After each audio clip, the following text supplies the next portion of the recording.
kiranya memberikan kesempatan bagi saya untuk sharing firman di sini. Kita semua sama-sama belajar di tempat ini ya. Kita ambil tema di tempat sekarang ini, di tempat ini mau ngambil tema kebenaran yang memerdekakan. Kami ambil di Injil Yohanes pasal 8 ayatnya 32 sampai 36, seharusnya sampai 32 sampai 36 ya. Kita baca sama-sama ya.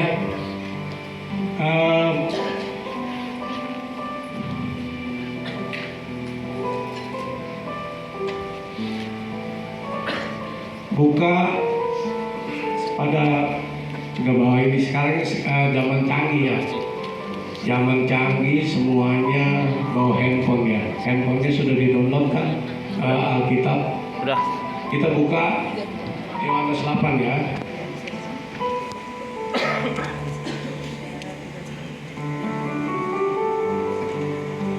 Nah, Yohanes 8 ini kebenaran memerdekakan. Ya, saya akan membaca yang genap. Ya, saya baca ayat yang genap. Ibu dan Bapak sekalian, ayat yang ganjil.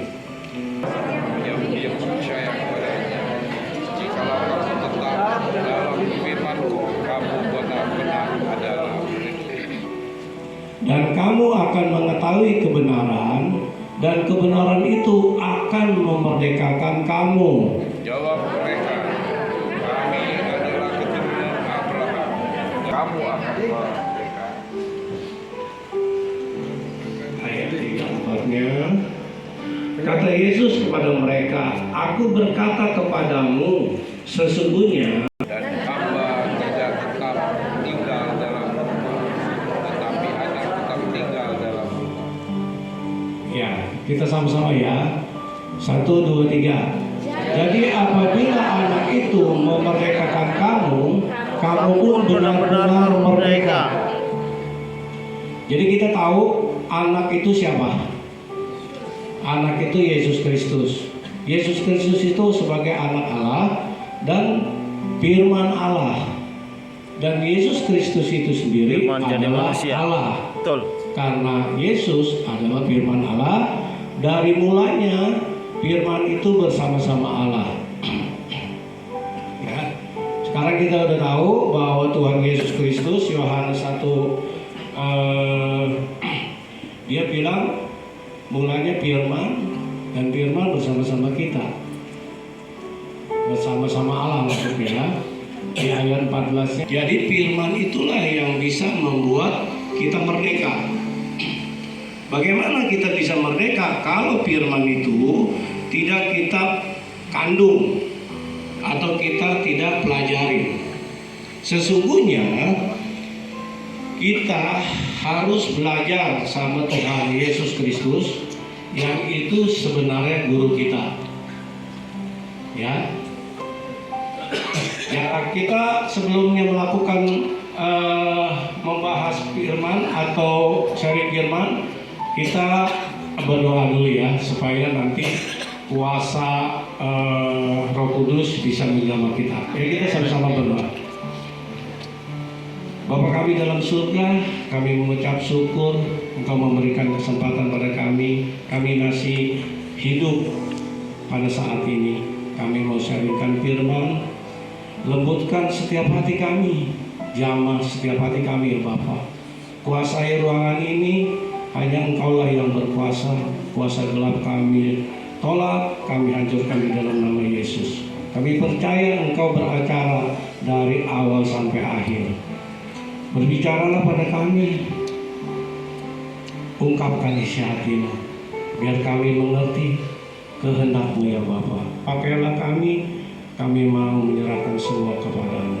Dalam nama Tuhan Yesus kami berdoa dan mengucap syukur. Yang percaya katakan amin. Ya, Jadi kita udah tahu sekarang guru kita itu adalah Yesus Kristus, adalah firman yang hidup. Kalau kita mau berguru, otomatis kita harus mempunyai yang namanya Alkitab di rumah. Kalau memang nggak punya Alkitab, kita bisa download. Nah, nanti download di Alkitab itu banyak. Kitab-kitab Alkitab itu ada versi-versinya sih memang. Tapi kita harus nanti download, pilih yang mana yang bagus, yang kita mudah mengerti, yang mudah dibuka. Oke, ya kita lanjut ya.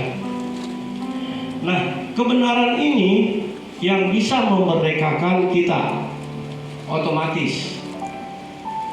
Memerdekakan itu bagaimana? Ya, merdeka tentang kehidupan tentunya. Ya, bagaimana caranya kita harus merdeka? Otomatis kita belajar dengan firman Tuhan. Maksud merdeka ini banyak. Keuangan. Merdeka keuangan artinya dia tidak kesulitan tentang keuangan. Merdeka artinya tidak ada yang membuat kita itu diperbudak. Seperti ambil contoh, dulu kita dijajah oleh Jepang dan Belanda yang paling lama. Ya, setelah dia sudah pergi, sudah nggak mau menjajah kita, berarti kita merdeka. Ya, itu untuk Indonesia. Sekarang kita bicara tentang kebenaran yang membawa kita merdeka. Ya, kemerdekaan itu tentunya kita ini tidak lagi dibudaki atau dijajah oleh dosa. Seperti tadi ayat yang 34, kata Yesus kepada mereka, "Aku berkata kepadamu, sesungguhnya setiap orang yang berbuat dosa adalah hamba dosa." Jadi kalau kita punya masih dosa, otomatis kita hamba dosa dan kita belum merdeka. Tapi kalau dosa kita udah hilang, benar-benar hilang daripada kita, dan hidup kita tidak ada dosa, otomatis hidup kita merdeka.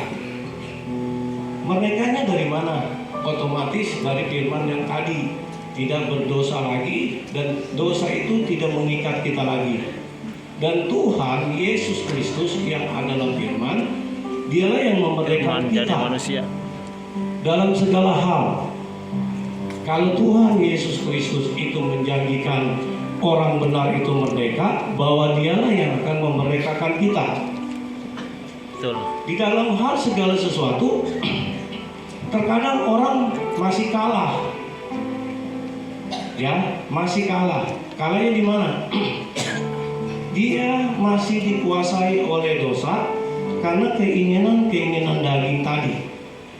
Keinginan itulah yang membuat kita berdosa. Untuk keluar dari dosa itu memang sulit kalau kita tidak memahami firman Tuhan.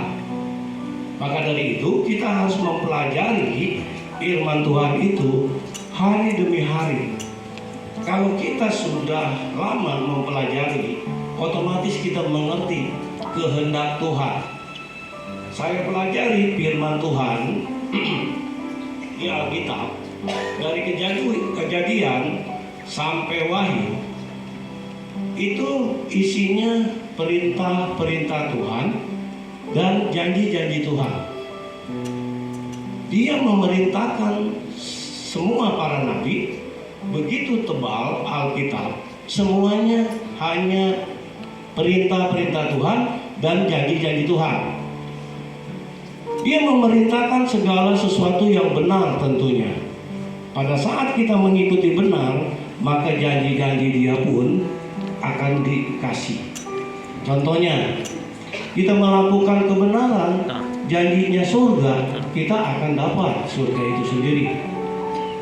Karena Tuhan yang berjanji tidak ada dusta di mulutnya, dan kita harus percaya. Ya, kalau saya sudah percaya, yang disebut kita, ya semua, ya kan? Tapi belum tentu ada yang percaya.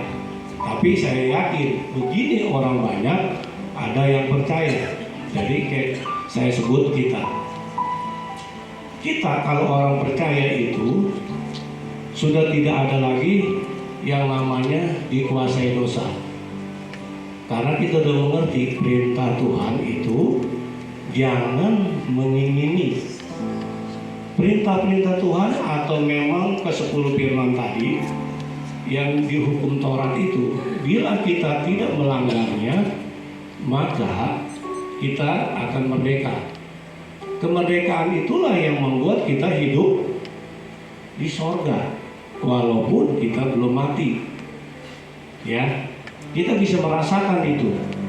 Tetapi kalau kita masih di dalam dunia ini, kalau udah merasa di neraka, harus dicek kembali keimanan kita kepada Tuhan tentunya. Ya, kadang-kadang orang berdoa tidak dijawab. Dia hanya menyalahkan baik Tuhan maupun sekelilingnya. Jarang sekali dia nggak mau menyalahkan diri sendiri. Itu yang saya pelajarin. Ya, pada umumnya orang pada mau menyalahkan orang bila berdosa. Ambil contoh di Alkitab. Adam dan Hawa itu saling menyalahkan. Adam menyalahkan Hawa, Hawa menyalahkan Adam, menyalahkan ular. Semua saling menyalahkan. Dan kalau orang berdosa itu biasanya dia menjauh daripada Tuhan. Nggak mungkin dia dekat, karena suara Tuhan aja dia udah takut. Nah, kalau kita sekarang sudah ada di dalam gereja ini, kita udah mulai nggak takut lagi sama Tuhan. Artinya kita mau mendekat. Nah, takut sama Tuhan penting nggak? Penting. Arti takut itu bukannya menjauh. Takut itu artinya tidak mau melakukan hal yang melanggarnya atau menentang firman-Nya. Itu namanya takut. Ya. Sekarang gini, artinya masih dijajah. Banyak sekali. Otomatis misalnya firman-Nya udah dia lakukan.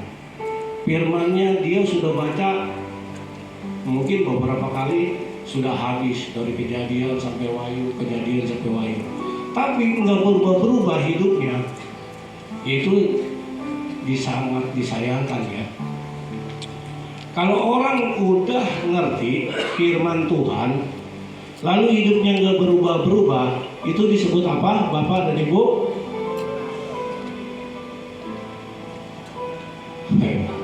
Saya tanyakan lagi ya. Jadi supaya jangan ngantuk. Kalau salah juga nggak apa-apa, nggak ditangkap. Ya, saya tanyakan lagi. Kalau orang sudah mendengar firman Tuhan dan orang mempelajari firman Tuhan dari Kejadian sampai Wahyu berkali-kali, tetapi hidupnya nggak berubah, disebut orang apa? Bebal dan bodoh tentunya. Kenapa saya katakan bodoh? Karena udah tahu dilakukan juga. Ambil contoh, kalau di depan di sana ada jurang, dia udah tahu itu ada jurang, tapi dia masuk juga ke jurang. Kan bodoh kan? Betul. Begitulah orang yang sudah mengerti perintah-perintah Tuhan, tapi masih nggak mau melakukannya. Itulah suatu kebodohan. Kita nggak mau kan dianggap bodoh. Kita maunya dianggap pintar kan. Tapi terkadang keluar dari sini, keluar pintu, firman yang kita ngerti pun yang